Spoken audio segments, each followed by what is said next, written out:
Kamusta mahal kong mga taga-subaybay, tinatanggap ko kayong lahat sa aking channel. Narito ako na may isang napakagandang video. Route of Love Northern mag-asawang Tuba Buyak Ustan at Enjen Akyurek ay nasa kanilang honeymoon. Sa wakas ay nag-honeymoon sina Enjen Akyurek at Tugba Buyak Ustan, na ipinagpaliban nila dahil sa kanilang mga sakit. Ang sikat na mag-asawang mas pinili ang Nocta Denmark. Kumain dito sa Eric Vile Graardin Restaurant, na mayroong dalawang Mike Halen star. Pagkatapos ng 6 na buwang pakikipag-date, ginulat nina Enjen Akyurek at Tuba Buyak Ustan ang lahat at ikinasal sa isang bangka sa Emirgan, sa isang seremonya na dinaluhan ng 70 katao.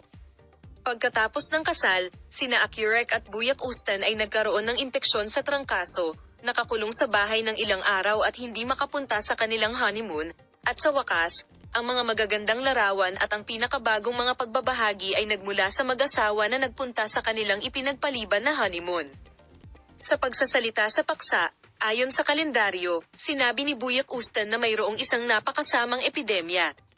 Sa totoo lang, medyo nagkasakit kami pagkatapos ng kasal at natulog at nagpahinga. Walang pagmamadali, maaari kaming pumunta sa isang lugar na may niebe para sa aming honeymoon. Aniya, gusto naming pumunta sa isang lugar na hindi pa namin nakikita, ngunit hindi pa kami nakakapagdesisyon.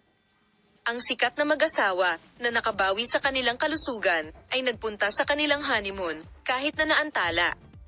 Ang puting pala at ang dakilang ustan ay lumiko sa kanilang ruta sa Hilaga para sa holiday.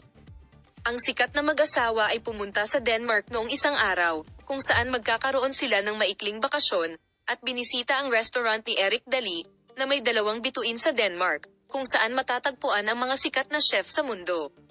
Hindi nakalimutan ni Akyurek at Buyak Ustan na mag-post kasama ang sikat na chef. Ang kahanga-hanga at pinakabagong mga larawan sa holiday mula kay Enjen Akyurek at Tugba Buyak Ustan ay para sa iyo.